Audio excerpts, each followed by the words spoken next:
بسم اللہ الرحمن الرحیم۔ پاکستان سے بغیر پاسپورٹ اور ویزا لاہور سے سعودی عرب کے شہر جدہ پہنچ جانے والے شہری شاذین احمد نے سندھ ہائی کورٹ میں آئینی پٹیشن دائر کی ہے، جس میں اس معاملے پر جے آئی ٹی بنانے کی استدعا کی گئی ہے۔ کراچی کے شہری انجینئر شاذین احمد رواں ماہ کے شروع میں ایئر سیال کی پرواز میں لاہور سے کراچی پہنچنے کی بجائے جدہ پہنچ گئے تھے، جہاں سے انہیں ڈیپورٹ کر دیا گیا۔ سندھ ہائی کورٹ میں ایڈوکیٹ نواز طاہری کی معاونت سے دائر اس آئینی درخواست میں استدعا کی گئی ہے کہ ایئر سیال کا لائسنس معطل کیا جائے، ایک جوائنٹ انویسٹیگیشن ٹیم بنائی جائے، ایئرپورٹ سیکورٹی فورس ایف آئی اے کا انٹرنل آڈٹ کیا جائے کیونکہ یہ سیکورٹی لیپس ہے۔ درخواست میں مزید کہا گیا ہے کہ اگر ان کے موکل کو جدہ میں گرفتار کر لیا جاتا تو اس سے ان کی عزت اور شہرت متاثر ہو سکتی تھی۔ الیکٹرک انجینئر شاذین احمد لاہور میں ایک فیکٹری میں کام کرتے ہیں اور ان کا تعلق کراچی سے ہے۔ اپنے بچے کی طبیعت کی خرابی کی وجہ سے وہ 7 جولائی کو لاہور سے کراچی کے لیے روانہ ہوئے۔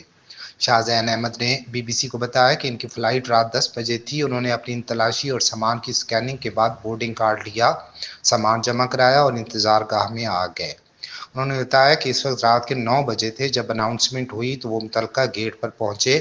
وہاں موجود سٹاف نے کہا کہ سیدھے جا کر مڑ جائیں۔ جب وہ طیارے میں داخل ہوئے تو انہیں ایئر ہوسٹس نے 19F سیٹ پر بٹھا دیا۔ شاذین احمد کا کہنا تھا کہ طیارہ اپنی منزل پر گامزن تھا اور اس دوران ریفریشمنٹ بھی کرائی گئی۔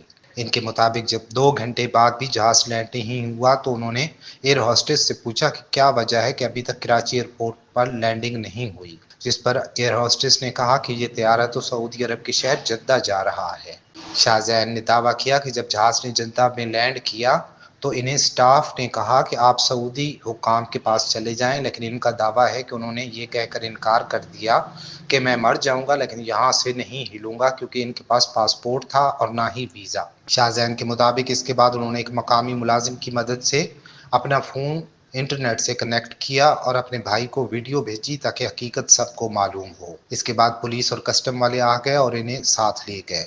شاذین کے مطابق سعودی حکام کا رویہ کافی سخت تھا، جیسے وہ کوئی منشیات یا انسانی سمگلر ہوں۔ انہوں نے انگریزی میں بھی بات کرنے کی کوشش کی۔ ان کے ساتھ ایک مترجم تھا جس نے کہا کہ سارا قصہ اس کو بتایا جائے۔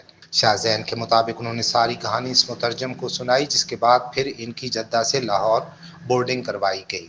شاذین کے مطابق وہ اپنے بچے کی صحت کی وجہ سے پریشان تھے اور جلد کراچی پہنچنا چاہتے تھے، اور جب وہ لاہور پہنچے تو ان کے پاس کراچی کی ٹکٹ کے پیسے بھی نہیں تھے۔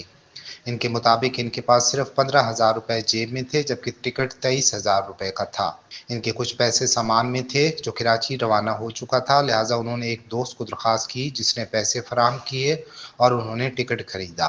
شاذین کے مطابق وہ 8 جولائی کی شام 6 بجے گھر پہنچے اور یہ سارا وقت انہوں نے ایئر لائن سٹاف کی غلطی کی سزا بھگتی۔